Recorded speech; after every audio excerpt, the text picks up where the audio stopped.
suck it up, to endure something painful, unpleasant, or otherwise dissatisfactory, to deal with or recover from some hardship or stress. Suck it up, endure something painful.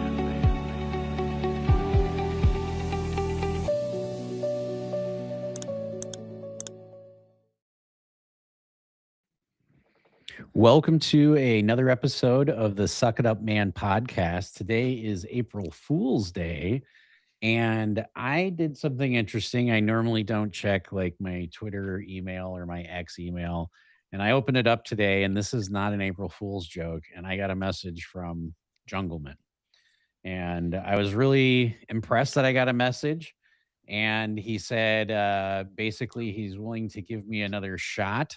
And he said, here are some dates. He said he wanted to apologize to Tom. I believe he's referring to Tom, the Venetian poker room manager, and things of that nature. So I'll post that up there. But I was pretty impressed by that.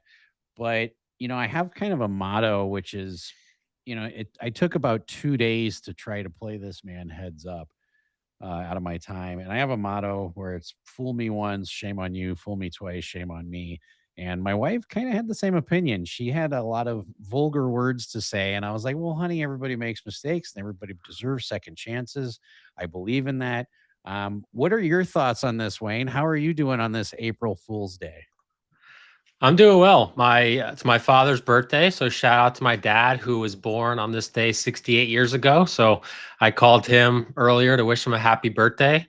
Not going to see him today. He lives in Vegas, but hopefully sometime later this month, maybe he's going to come out and spend some time. So doing well. Regarding the Jungle Man situation, I really don't think that it's worth you allocating more time. I mean, it is Jungle Man. I know it's a big name, but I'm the same way, right? You kind of went out of your way the first time to set up this whole thing with Tommy. And then from your point of view, it was basically confirmed. And then he just like ghosted you for a while. And then he was in London or something. Like he was like, oh, I'm not going to be able to make that. And it makes you look bad. And then also like he apologized to Tommy LaRosa, Venetian poker manager. But my question is, did he actually apologize to you as well? I don't think he did a public apology. I don't think he believes he owes a public apology at all. And I'm not, at this point, I'm over it. But I just thought it was interesting. I was like, oh, it's March 28th. And I just thought, is when he sent the email. Now, of course, I opened it up today and I was really surprised by that. And there's a part of me that wants to go play him heads up, but his timelines too, April 14th through the 28th. Really, I don't want to jeopardize losing $10 or $20,000 in a heads up match right before the series and then being under the gun right before the series. Like if that happened back in September or October, whenever we had the match scheduled, I could recover by the series, doing it in 2 weeks. I don't know. I'm still kind of torn. I appreciate it, but my wife's like, why don't you just save that for after the series? And that's kind of what I was thinking. Yeah. Also, the timing of it's a bit strange, right? So you had this original heads up match set up for what was it, September or October? I believe it was September, or maybe it was October. But it was one of those 2 months, and I was out in Vegas, and we were going to do a 2.5 hour live stream of 2525 PLO, and he was going to be our featured guest besides myself. And then afterwards, we're going to do a 2.5 hour heads up match. And we were debating on those details, like 25-25 with a $25 ante, something to that effect with either Big O or PLO 4, and eventually I said to Tommy, okay, we'll just do PLO 4 because it'll make it easier. And I'm sitting in the Los Angeles airport after spending a night traveling to Chicago, which is, 6 hours away from me to fly because I drove some friends there anyways. And then spent a night in Chicago, flew to Vegas. And on my way to Vegas on my connecting flight, which got delayed like 4 or 6 hours in Los Angeles, I get a text message that he's like, I'm in London. I was just like, what? Like, yeah. But obviously some miscommunication, but I'm sure Tommy LaRosa was beyond pissed. I know I was very upset. It was very embarrassing on a professional level.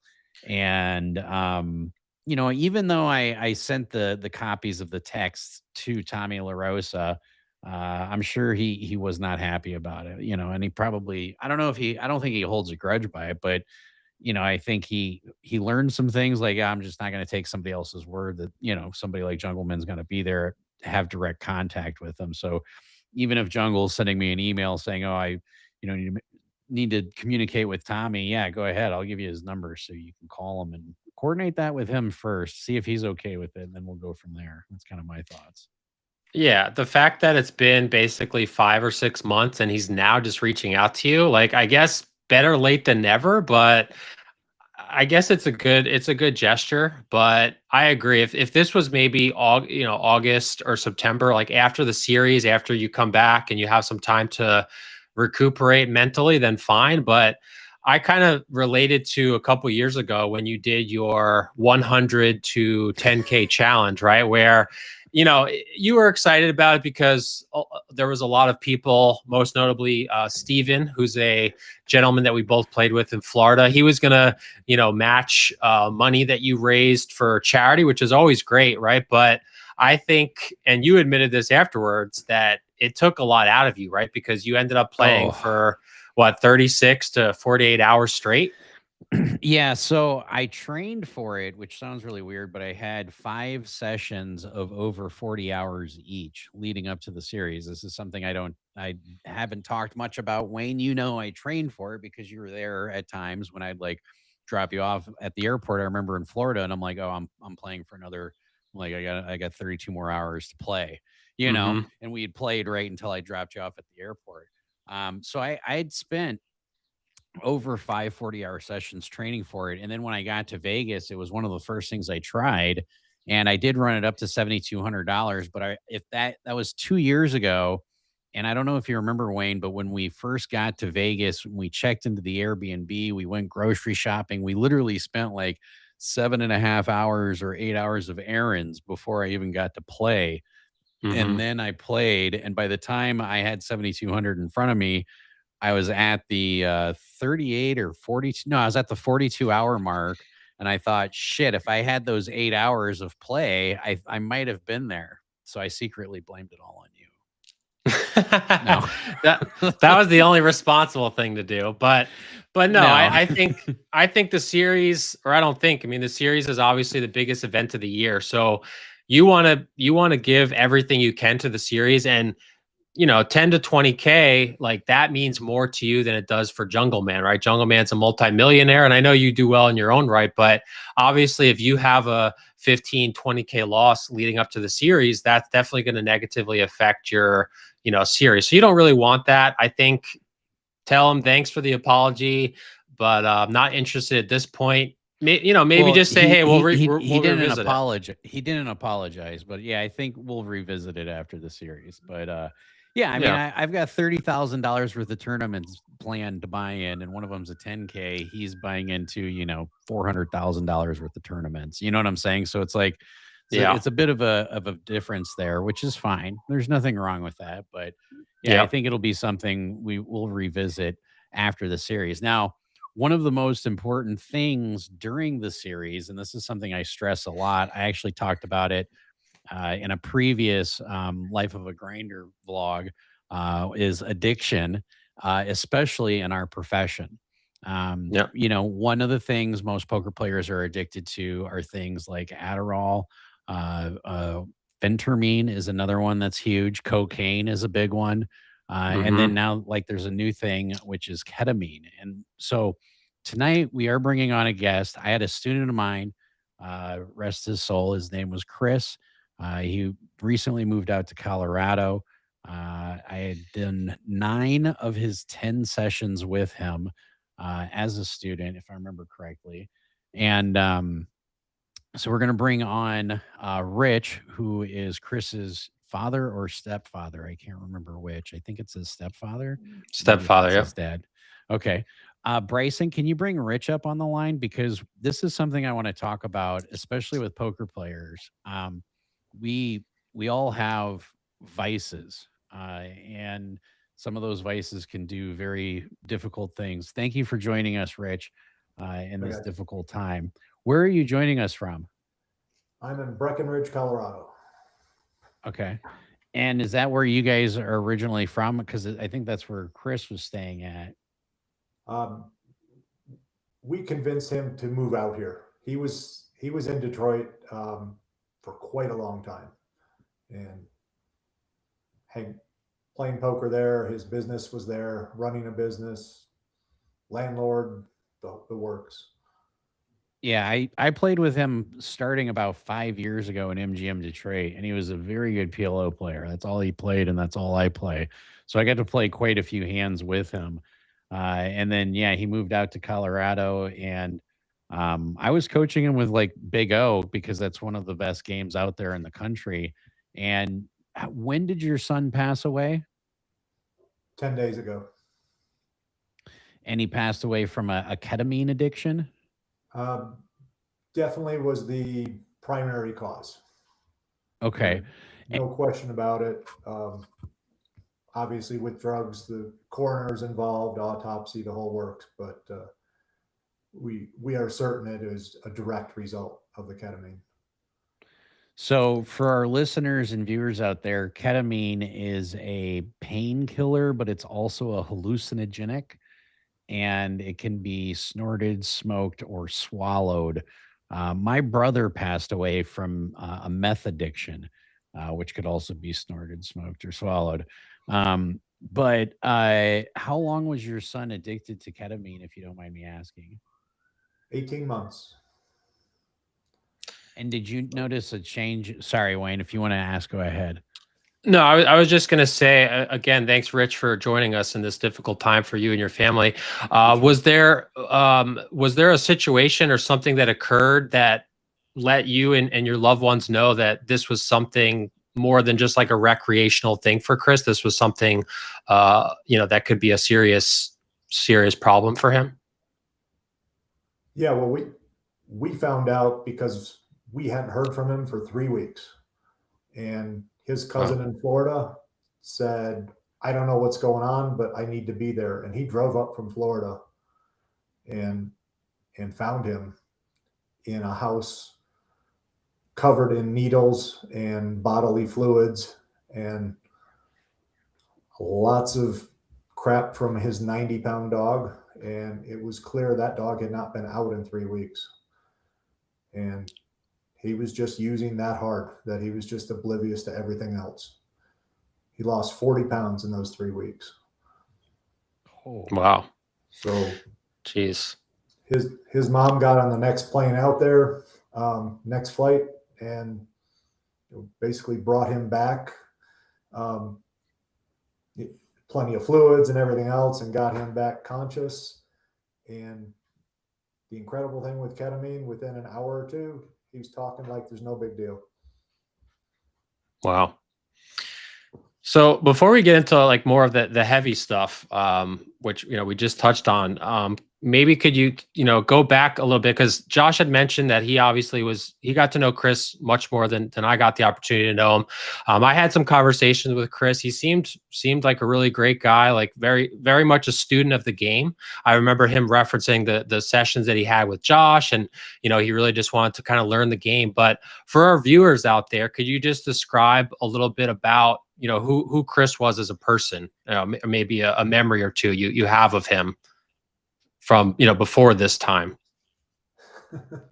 Well, rebellious kid, too smart for his own good, possibly. I tried to get him into more financial things and be savvy with that, and I think it worked. He wasn't going to be living in our basement, especially in Florida, no basements. But when he turned 18, got out of high school, and thought he was just going to hang out forever, gave him a quick lesson. I told him he was going to be out of the house and on the street in 6 months, and he could stay for 6 months. I said, or you could take $400 a month bonus for every month prior to that you move out. And he did the math and said, I'll move out tomorrow. And, he got his first last security on an apartment, and lived on his own going forward with that. And I think he had the mind for poker even back then, but he maybe not with the money aspect of it. And he got better with that over time. That's gotcha. good. Yeah.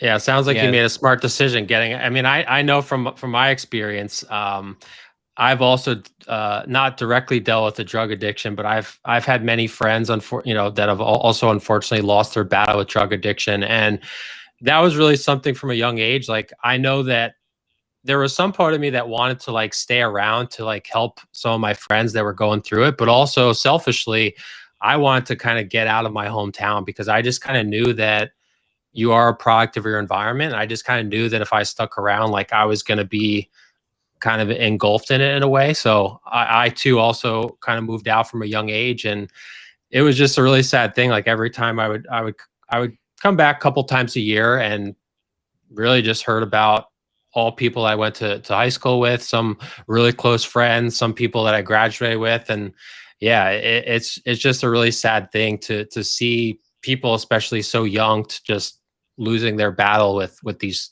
various drugs. Really painful to see. Well, Yeah. How old was Chris? Wasn't he in his 40s? 42. 42. I am so sorry. Like I said, my brother passed away 3 years ago to meth. And my mom told me that the one thing she'd never want to live is outliving any of her children. And as a father myself, I've got a 21-year-old daughter. I can't think of anything worse. So my condolences, truly. But he was very smart. When you said he did the math himself and moved out of the apartment, I will tell you, by doing sessions with him, when I do sessions with students, I say, do you follow me? And he's always, yep, you don't have to go over it again. So he got concepts super quick. He got homework assignments super quick. Yeah, he was a super smart guy, for sure. Playing cards with his grandparents.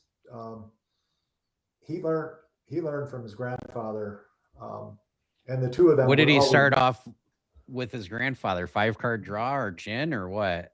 Actually, not even poker games. Just just little oddball games they'd come up with over the years that were rummy-like games or more gin. But his grandfather and Chris were both always going to know what the last card in the deck was. That's awesome. Sign of a world-class gin player right there. Yeah. So now, do you play cards at all, or is that something Chris could not get you into, or what? His mom and I play gin maybe once a week. Just have a rotation of games, and then we'll get out the deck of cards instead of a board game and play. Gotcha. What would you like to say to any of the viewers out there as far as like, what were some of the signs that he started his addiction 18 months ago? Like, I know for my brother, when he started doing meth, there was some tall tale signs, like he'd stay up all night and he, couldn't stop talking. But I know ketamine has a completely different effect, right? It's like kind of takes you out of it. It does. And I mean, oddly enough, ketamine in low doses is used for therapy because it does get you to open up a little bit. And he would, but very little, because I guess the best thing I'd say with ketamine is it's a party drug. It's used quite a bit and it's common, and most people don't have an issue with it. But genetically, for whatever reason, that bond that got created the first time he used it could not be broken. And like you said, smart kid. You mentioned all the ways you use ketamine, not good enough for him. So he realized he could crush it, mix it, and inject it for the maximum possible effect. And so he used his way was injecting it versus snorting it. He did that to his own detriment, and he wouldn't stop until weeks went by and it was all used up. And then the whole process would go. He'd be clean for months, and then bam, right back on it. He just could not break that.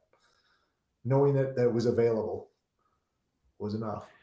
So I think that's the fear. Any drug, you could just, some drugs are you're instantly addicted and you don't know that it's coming.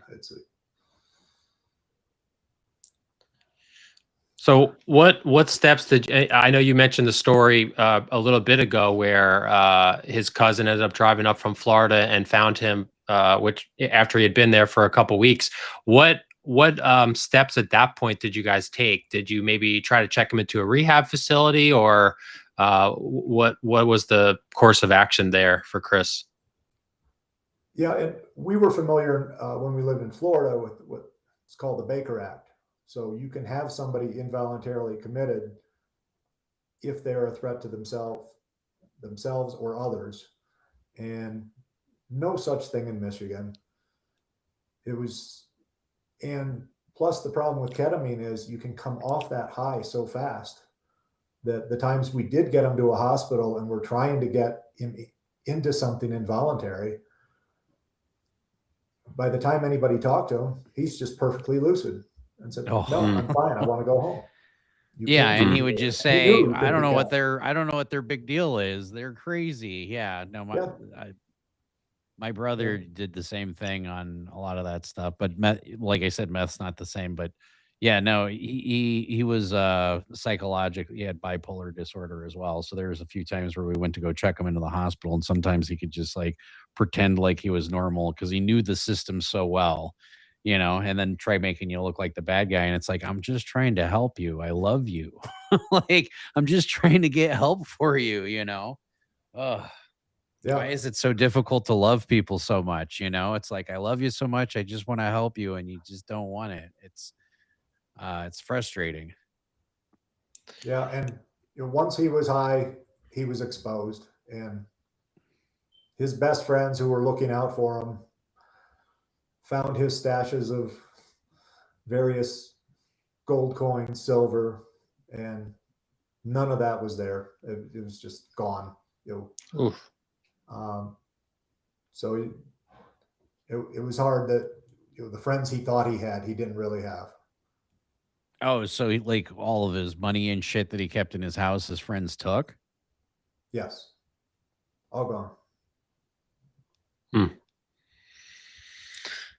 Wow. That's really disappointing to hear. Yeah, sometimes you think the people that you think are the closest to you are actually the ones that are causing the problem in the first place. I can imagine that being extremely frustrating, which you mentioned, where he, 1 hour he's completely oblivious to what's going on with the world, but then an hour goes by, you get him to the hospital, he's completely normal. I mean, I guess could that be a flaw in the system, basically, where he maybe if they had some changes in place, maybe Chris would have got the help he needed. I mean, I don't know what could be done about that with something such as that. Right, I agree. I mean, we had our share of video that we took when he was completely out of it, and finding his place each time was going to be a surprise. Well, is the dog dead yet? Because she probably hasn't been fed in a week. And yeah, it was just awful. But all that documentation, we had nowhere to go with it. I wonder if there, I mean, I know you mentioned there wasn't anything like that in Michigan. What about Colorado, where you're currently at now? Do they have anything similar to what maybe they had in Florida regarding various drugs such as ketamine? My wife had gotten some paperwork through the court system to essentially try to get him back in. But we were also 16, 17 months down this road, and the cycle was just endless, and his resistance was up there. So when he refused therapy.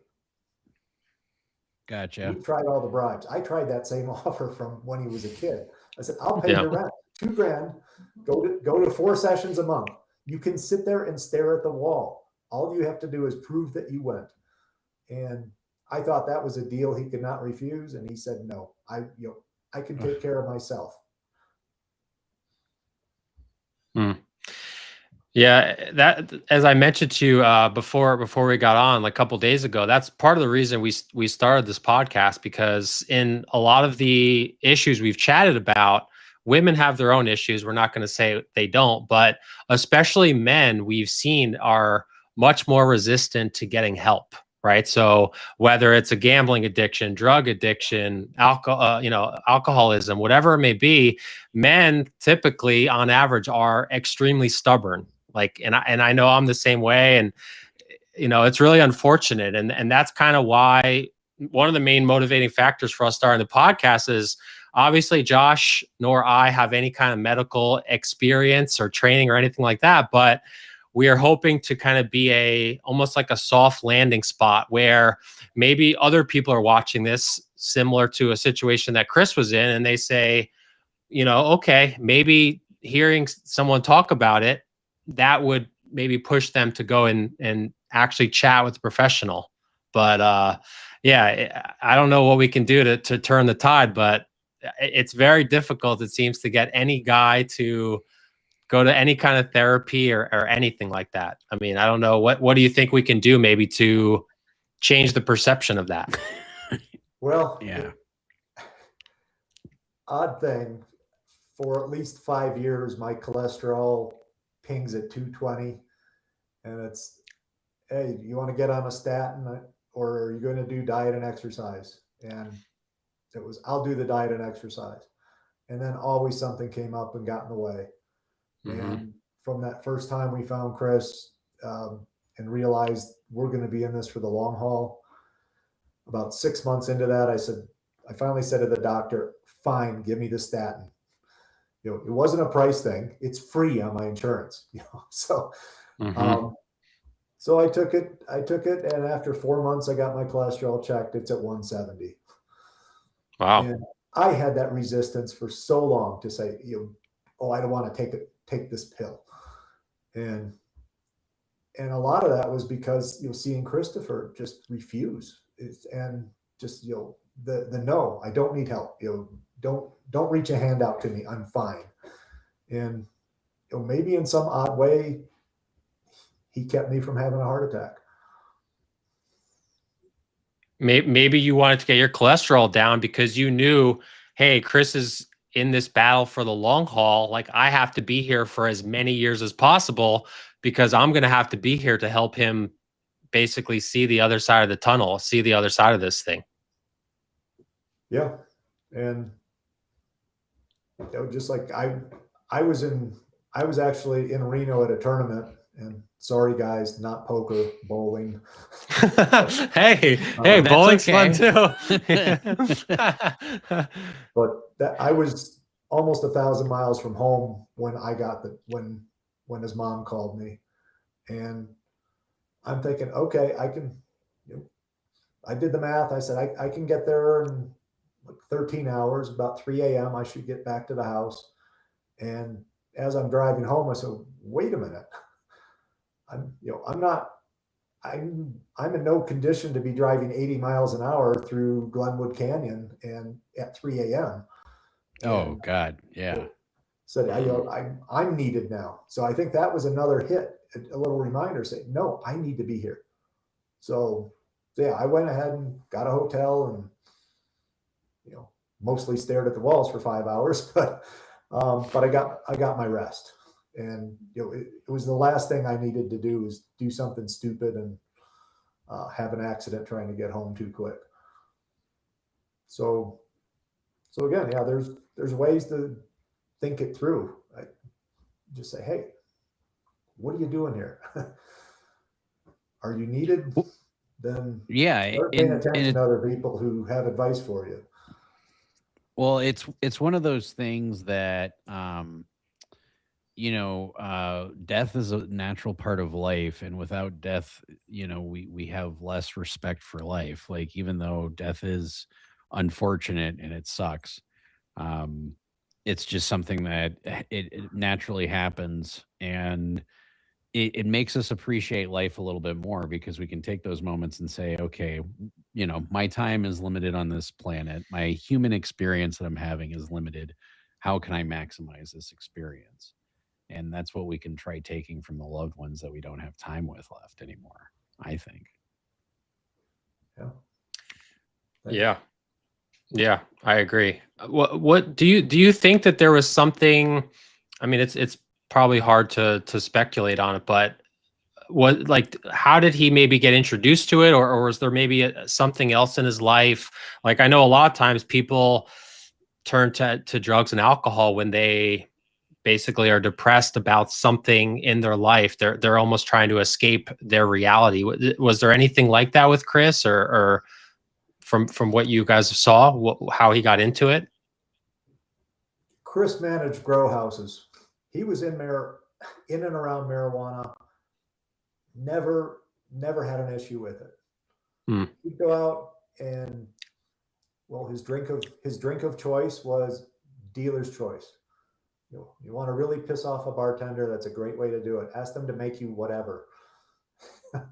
But he just wanted to try different stuff. And over time, he eventually learned dealer's choice, no coffee. Didn't want any coffee drinks. And once we got him out here, he learned another lesson and added no mezcal. Couldn't handle that. He'd have one or two, and he'd go into a pot shop and just talk business with them for an hour and a half, and out of guilt buy product, and then it would just sit at his house unused.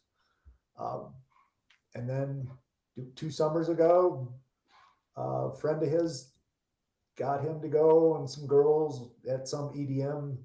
I think it was an outdoor concert. And Electric Forest. I could be. That's what it was. It was roughly July 2024. We don't know exactly. Yeah. Because he must have used recreational for a little while before he went all in. But there was no turning back for him. There was no pause saying, oh, I really should not do this. So ketamine, for anybody who doesn't know, is a controlled 3 substance, which is, I think, the same level as cocaine, if I'm not mistaken. I've never experienced ketamine. But so you think he was introduced to it probably at Electric Forest and then just got super, super addicted to it after that? Yeah, that same intensity he had for other things all shifted to K. And how does, is it something you just call your local pharmacist or drug dealer and say, hey, I need some ketamine? I mean, it's like, I'm asking because I have lots of experience with various drugs and hallucinogens, and ketamine is something I've never experienced. Not that I'm ever going to, but I'm just curious. Like, have you found out how he acquired his ketamine? I'm just curious. I found his drug dealer. You did? Yeah, I threatened his drug dealer. Oh, I'm sure. And rightfully so. Absolutely. Yeah. And boy, was Chris really ticked off with me, because he says, now I have to find another one. It's going to take me 10 minutes. It was that accessible. Oh my God. Jeez. Wow. I'm thinking I'll go after the next one. And in a moment of lucidity, he actually shared with me, he says, you keep cutting off my good, reliable sources, probably effectively out the back door of a veterinary clinic. And he says, I'll find it somewhere else. And every risk you take with a less reliable source, you're risking other things being mixed in with it. So I learned the stupidity of trying to stop that. It had to be him that stopped it. Yeah. One of the things I will tell you from a personal experience, I once said to my doctor, I said, you need to prescribe me Adderall. This is when I used to abuse Adderall as my poker profession. And I said, because if you don't, I'm going to buy it on the street. And if you prescribe it to me, I know where it's coming from. And he looked at me and says, I can't do that. I'm going to lose my license. I said, okay. And so I understand. Like, it's one of those things where you think you're helping the person, and honestly, you are. Believe it or not, I can tell you from a former addict, every time you stop that person, they might get pissed at you. But deep down inside, Chris knew you were just doing it out of love. Absolutely. There's no doubt in my mind. He knew it. He might have been frustrated with it. He might have even, said that really pisses me off, but he knew you were doing the right thing. I know that from an addict's perspective. He just didn't want to admit it. That's all. Yeah. And, unfortunately, his investments that he had in Detroit, when they sold, he essentially had a supply of money that was not going to run out. So there wasn't going to be a point where he was destitute. He could have. Yeah, he wasn't. Could use it for that much longer. I mean, we don't know what damage he was doing to his body, but losing your bladder is one of the first things for hard ketamine use. So you're strapping the tank to your thigh, basically, to pee into. He didn't get to that point, but I don't know how close he was. Gotcha. Yeah. And there's no laws in Colorado that say you can like check him in. I mean, even when you showed videos of, hey, this is how far he was out of it, when you try to, they just say, well, he's pretty lucid now. I can't do anything. Yeah. I mean, he's an adult, and he wasn't, the only thing we could have done that I know of for sure would have worked was having him set up when he was receiving it through the U.S. mail. Yeah. And that would have been a federal crime. And then you're looking at prison. And I said, that is, sorry, not as a parent, not willing to put somebody into that. It's not like, the court criminal justice system was going to save him or cure him. Mm-hmm.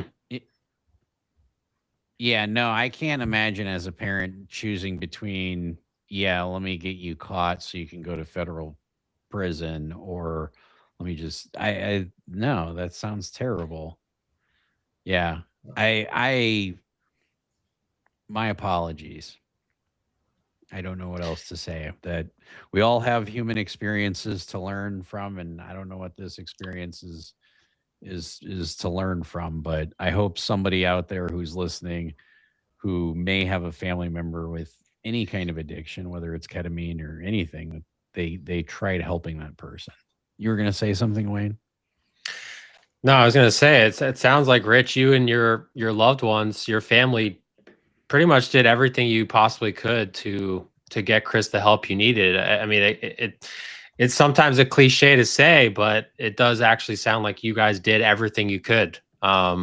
Short of pretty much having him sent to jail, which as a parent, that's pretty tough to do. But even that you considered it, or thought about it, that just kind of speaks to the severity of the situation, that you were even not that you went through it, but even that you thought about it. I mean, but really a crazy situation. I'm sorry that you went through that. Not fun at all, obviously. Yeah, and I think another thing I've taken from this, most certainly, if my wife ever says we need to go to therapy, I'm going. Amen, brother. Amen. Absolutely. I'm sorry. You're like, let's fucking go tomorrow. What time? 9. Let's go. Yeah, no, absolutely. I can't stress that enough. Yeah, absolutely. I completely 100% agree. Yeah. Yeah. I mean, if you've got a world of friends telling you need help and you still say no because they're all wrong, not likely. Right. So would that be the one piece of advice you would give to anyone watching that is, has a family member or other loved one going through it? Would be just to really suck it up and go to therapy? Yeah, I think if we'd found a way to get him to go, I think he had a chance to get out of the addiction. Yeah, and so, I will, therapy helps a lot, it does tremendous work for people. Absolutely. I've been to therapy many times. My brother, who was crazy, used to have a regular therapy appointment. When he'd come out of therapy, sometimes he'd call me up and just say, "Hey bro, I love you." I'm like, "Okay, love you too," and then that would be it. And he would, then later on I'd ask him, "What the hell did you call me at 2:00 in the afternoon?" "Oh, I just left my therapist's office." "Oh, okay." I'm like, yeah. So it is one of those things, but yeah, it's unfortunate just to go through that and then like do everything you can, and then it's like, ugh. Yeah. And maybe if someone's too headstrong, maybe you could convince them to go just to prove the therapist wrong. Yeah, go with them too. Be like, I'll come with you, and do whatever you can to get them there. Absolutely. Yeah. I completely agree. Yeah. I feel say that one of there's the few jobs that's not going to be taken over by AI is therapy, because I think everything else is like going to be taken over by AI, except for jobs that humans prefer to get from other humans, which is going to be therapy. I think it's like one of the best, most secure jobs in the future. And it's probably Yeah. the most beneficial. Sorry, Wayne, go ahead. No, I would say I haven't ever heard a story, exactly like the one that you and your family went through with Chris. But I would imagine that if either more people heard about it, or maybe this was brought to local districts, there in Colorado on a state level or a federal level, there should be something that a loved one can do. Like, I understand, yes, he's a legal adult, but if you guys have video evidence of him, obviously not in the right headspace, and you can present this to someone, I would feel that there should be something that the court can do to say, okay, you can admit them, even if they don't agree. Like, there should be something that says, okay, you can admit them to a facility until they, get right. But I guess it's just maybe with ketamine, if he's getting right in like an hour. Yeah. You know what I mean? That's the challenge you run into, is he becomes completely lucid, and then it's just like, well, we can't do anything. They are an adult. Yeah. And it's like, that's got to be super frustrating, like the whole time. The laws are the opposite, really. I mean, Wisconsin, dealing with a family member with dementia, they couldn't put the rails up on the bed to keep her from falling out.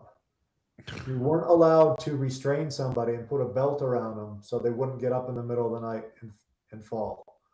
And the nursing homes basically called it the right to fall, because one person one time got their head stuck in the railing or something between the mattress and the railing and died. And they said, okay, no more of that.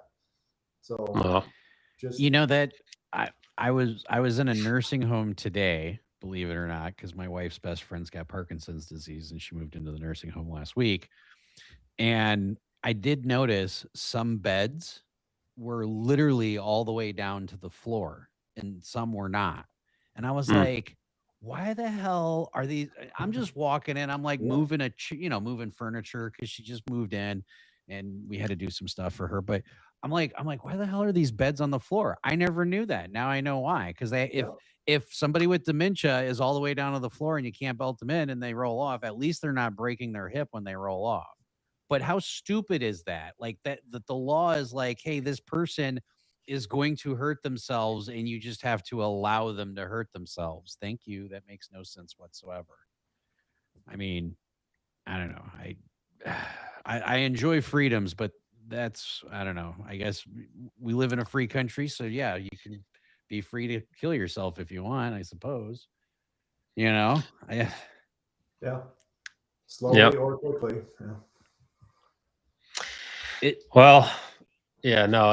Really crazy.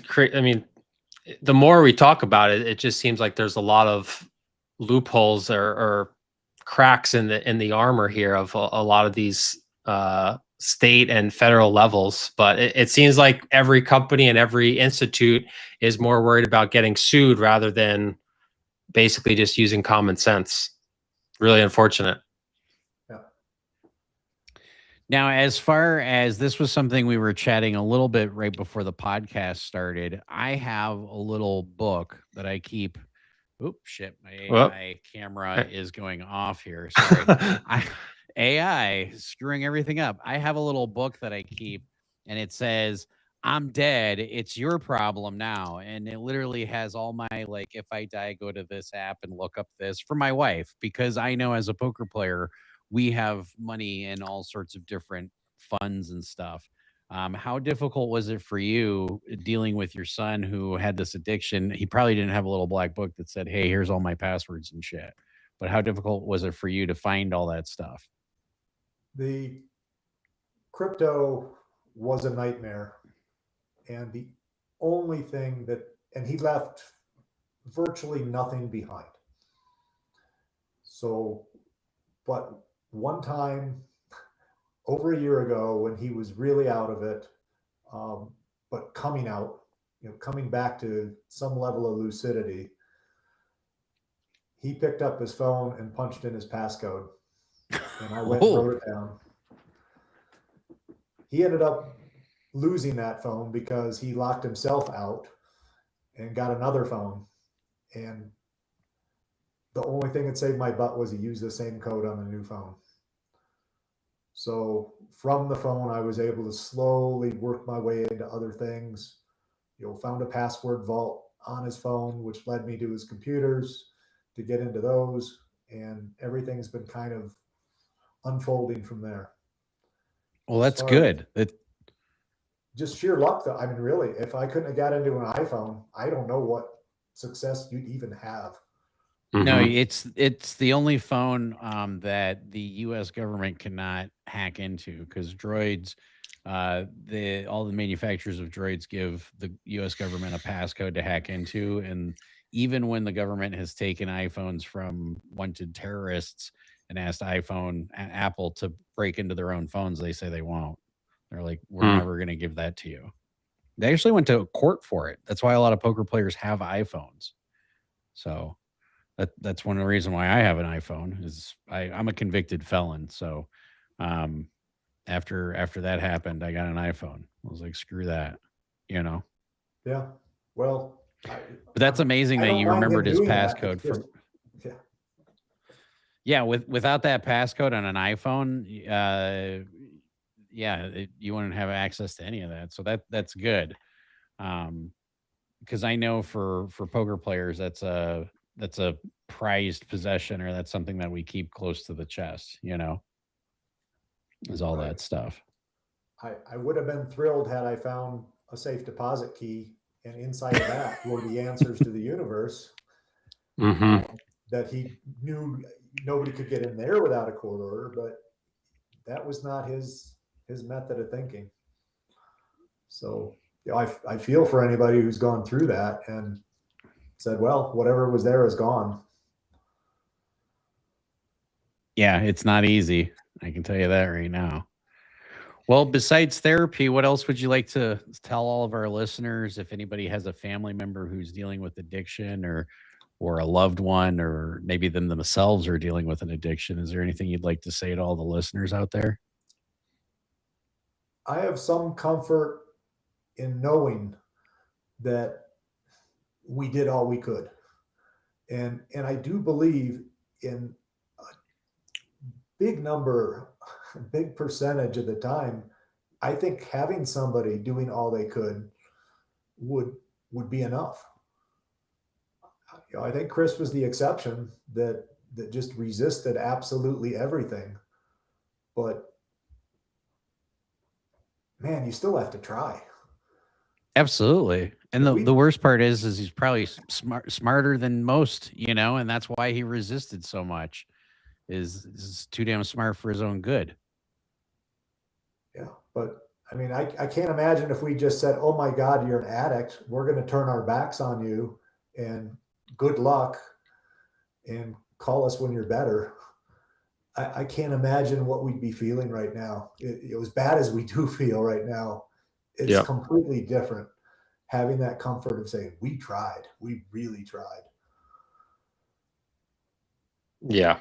No, it does sound like you guys did everything you could. And like you just touched on, Josh, it sounds like he was just so smart that maybe other people would actually go to therapy, or maybe other people would show symptoms or signs that they just came out of a high or a funk. But you said just such a quick turnaround for him that by the time he got him to doctors, he looks completely normal, and he's questioning, like, why am I even here? I guess, that's kind of the loophole there. He couldn't do anything about it. So yeah, but how many people would turn down, especially in the gambling profession, turn down a guaranteed $500 an hour to just go sit somewhere? Sorry, I thought that was the answer. Yeah, I don't think anybody in the gambling industry would pass that up. I mean, yeah, I just so sometimes the desire to get that high is worth, it's priceless to addicts. It's addiction's the highest of highs and the lowest of lows. It really is. It's just, and it sucks. It's one of those things that I think I had a really good friend once in St. Louis say to me, he said, the worst part, and he was addicted to cocaine. He said, the worst part about being addicted to cocaine, Josh, is the lows are always lower than the highs. And like, I've got a couple of really good friends who are former addicts, and that's one of the things that they have to keep reminding themselves anytime. Like, we even had a couple other people who are addicts on the podcast, Chris and whatnot, and it's like he always had to remind himself, no matter what, those lows are always lower than the highs will ever be. So I mean, that's a message, for anybody who's dealing with addiction. Just remember, your lows are always going to be lower than your highs. You're better off just quitting it. Get therapy for sure. Again, Rich, we appreciate you being. Yeah, absolutely. And we appreciate you being on the podcast. And do you have any questions for us that we may be able to answer?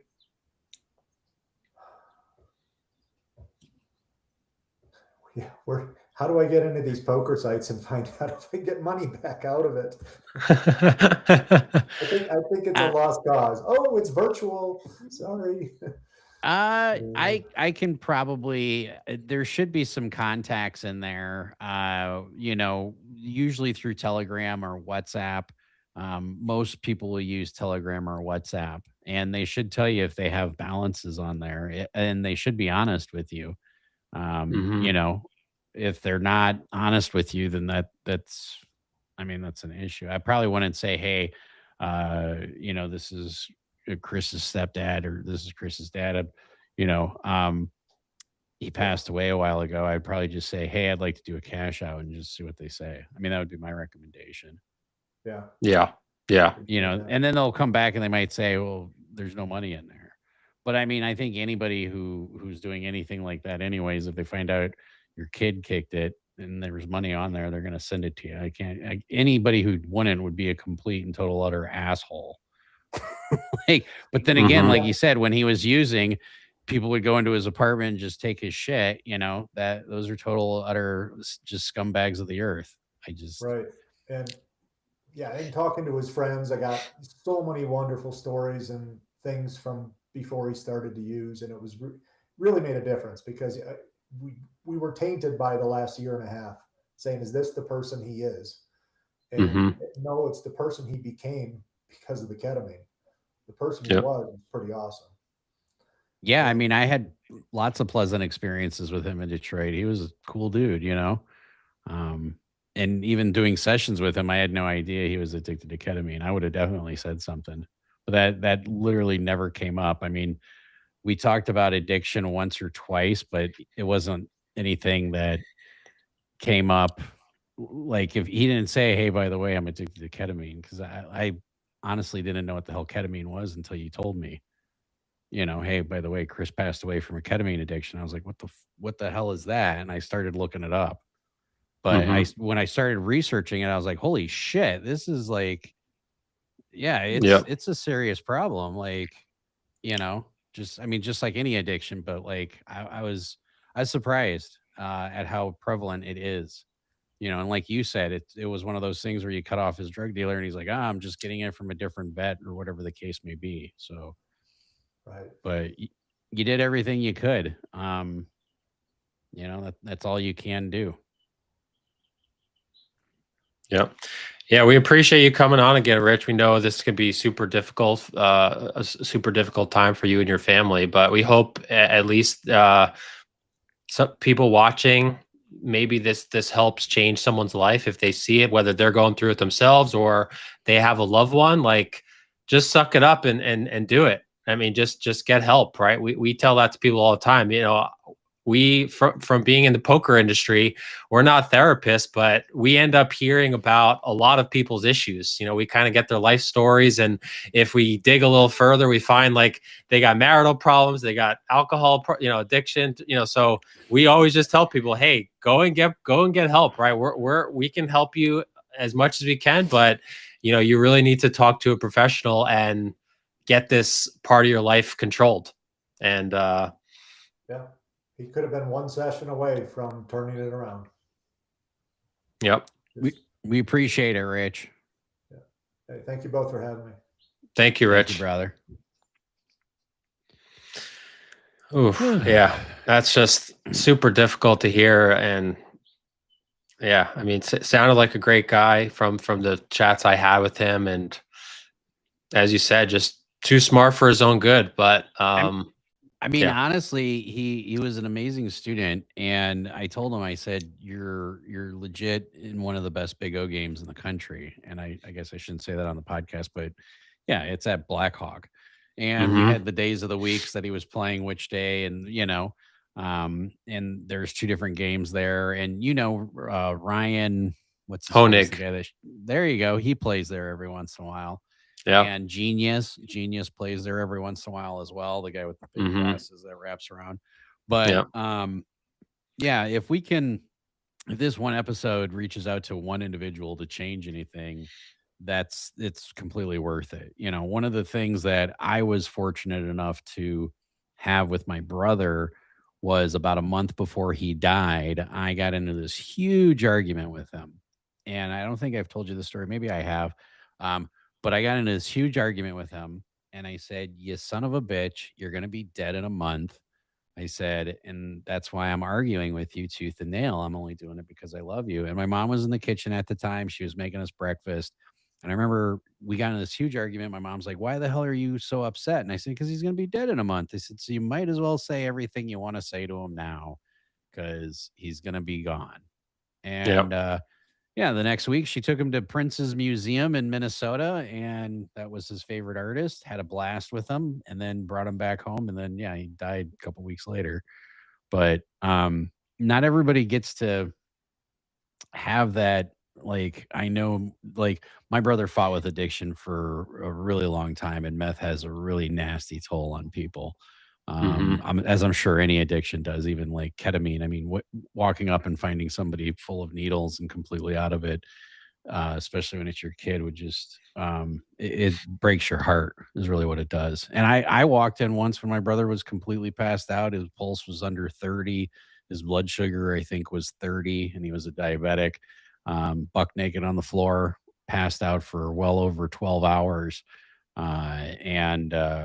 Because his meth screwed with his diabetes, and we called an ambulance, and he almost died that day. And we got a little bit longer with him. But yeah, eventually when you're dealing with an addict, you're like, oh shit, it's only a matter of time. And I'm trying to help him out as much as I can. That's all you can do. And after that, you rest well, and you say, hey, they had a pretty good life. They were happy, and they were smart, and they lived it their way. Because that's the way my brother was. He was stubborn, and he was smart as shit, but he did it his way, and he died his way. Like, okay, that's on you, bro. I don't know. Have you had anybody with drug addictions at all in your family, Wayne, or no?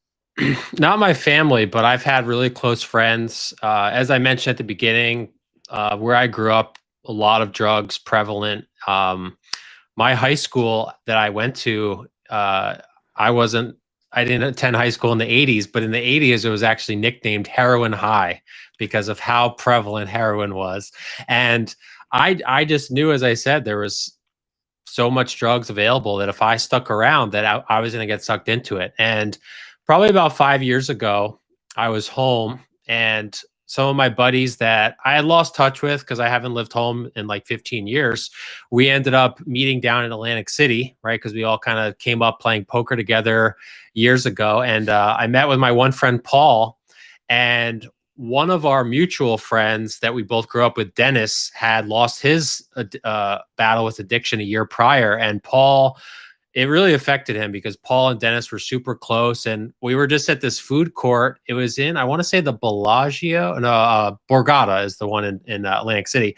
But we're there and we just kind of talked about Dennis, and all of a sudden it got super deep. And he was like really like full on crying about like his friend Dennis. And I was like, man, like, this is a sign to me that he's really affected by this. And he battled with drugs for years. And unfortunately, a couple years ago, he lost his battle to drug addiction as well. And there's still a part of me that feels, man, if I had stuck at home, you know, back in Jersey where I grew up, that maybe I could have made a difference in these people's lives. But yeah, similar to Chris, you know, he was essentially too smart for his own good. And anytime you confronted him about it, he'd say, "What are you talking about? Like, I'm good." And he can be high and still play it off like he's perfectly fine. And yeah, it's all you could do is really be there for people.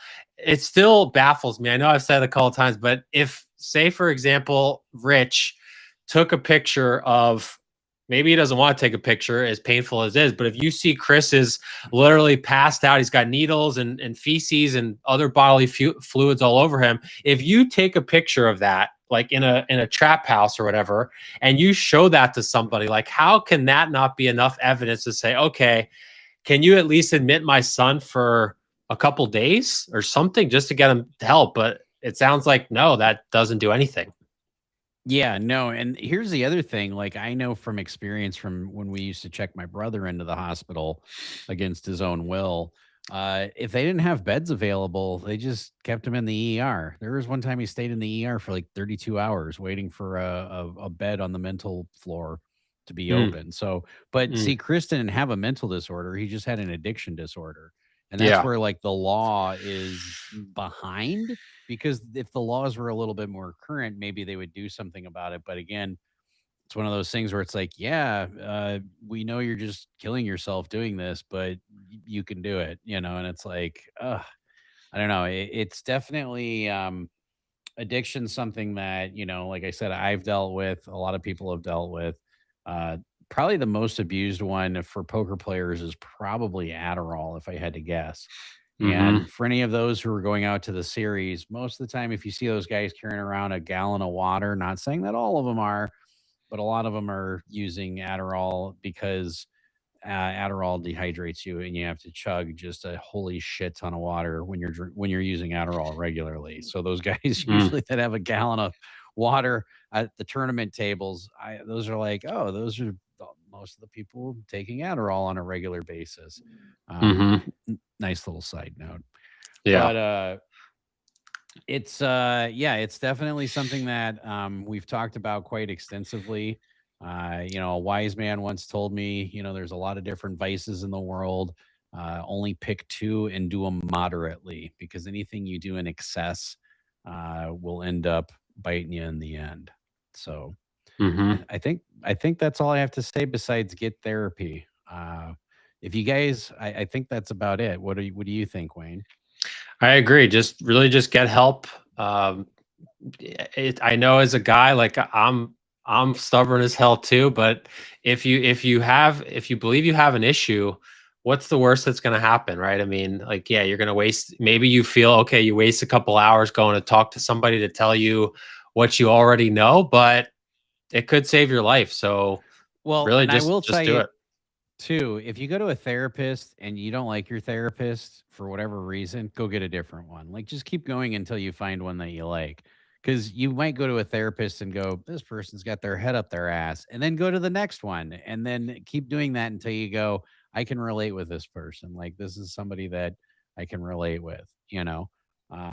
So I that would be my my recommendation.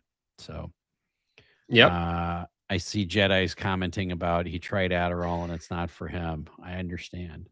I think that's about it for today's episode. If you guys would like to be a guest on the Suck It Up Man podcast, please send us an email down below. And if you'd like us to cover any other topics on our podcast, shoot us an email down below that Bryson's going to put up. Anything else you want to say before we close out here, Wayne? Nope, I think you covered it. We'll see you guys in the next one next week, Wednesday at 7 p.m. Eastern. Take care. Peace.